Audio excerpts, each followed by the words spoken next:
অসমীয়া মানুহ চিধা হয়নে নহয়? অসমীয়া মানুহে চিধাকে কয় খেলিম বা নেখেলিম, অকলে নেখেলিম, এইটো কি বাক্যহে? এইটো ইনডাইৰেক্ট বাক্যটো কেলে কৈছে? গৌৰৱ গগৈ এইবিলাক আমেৰিকান ষ্টাইল আমাৰতো ইয়াত উলিয়াবহি নালাগে নহয়। যদি ক'বলৈ আছে চিধাকে কওক, তেওঁ ব্ৰিটিছ ষ্টাইল আমেৰিকান ষ্টাইল আমাৰ ইয়াত উলিয়াব নালাগে নহয়। তেওঁ কওক যে এলায়েন্স হ'ব আৰু এলায়েন্স আমুক তাৰিখৰ ভিতৰত হ'ব। দেৰি কৰি থাকিলে এলায়েন্সত বিজেপি সৰুৱাবগৈ নোৱাৰিম, হয়নে নহয়? এইবিলাক কি অকলে নেখেলো, ইমান ডিপ্ল'মেটিক বাক্য কিয়? কিহৰ ভয়ত তেওঁ কথাটো ক'বলৈ ভয় কৰিছে? কিহৰ কাৰণে তেওঁ পোনপটীয়াকৈ নকয় যে এলায়েন্স কৰিম? গৌৰৱ গগৈ ইমান মানে আহিছেহে, চব মানুহে মৰম কৰিবলৈ লৈছেহে, তেওঁ এনেকুৱা কি বেকা বেকি কথা কোৱা আৰম্ভ কৰিছেহে? অলপ বেছি টেঙৰামি কৰিছেনে নাই আপোনালোকে নিজে কওকচোন, তিতাবৰৰ মানুহ নহয়। আপোনালোকে নিজে কওক যে গৌৰৱ গগৈয়ে মিত্ৰতাৰ ক্ষেত্ৰত বেছি টেঙৰামি কৰিছেনে নাই? ইমান বেছি টেঙৰামিটো ভাল নালাগে না।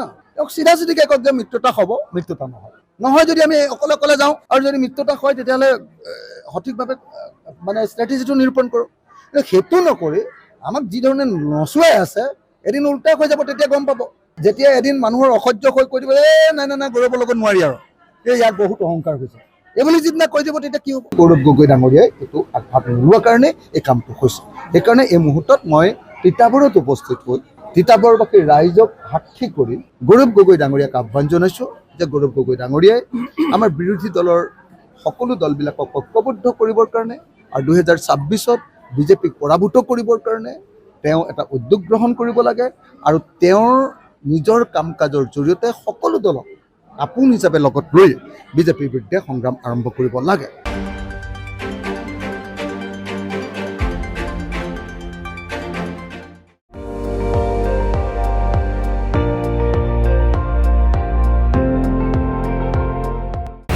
আপুনি চাই আছে ND24, সৰ্বশ্ৰেষ্ঠ নহয় সৰ্বোত্তমৰ দৌৰা।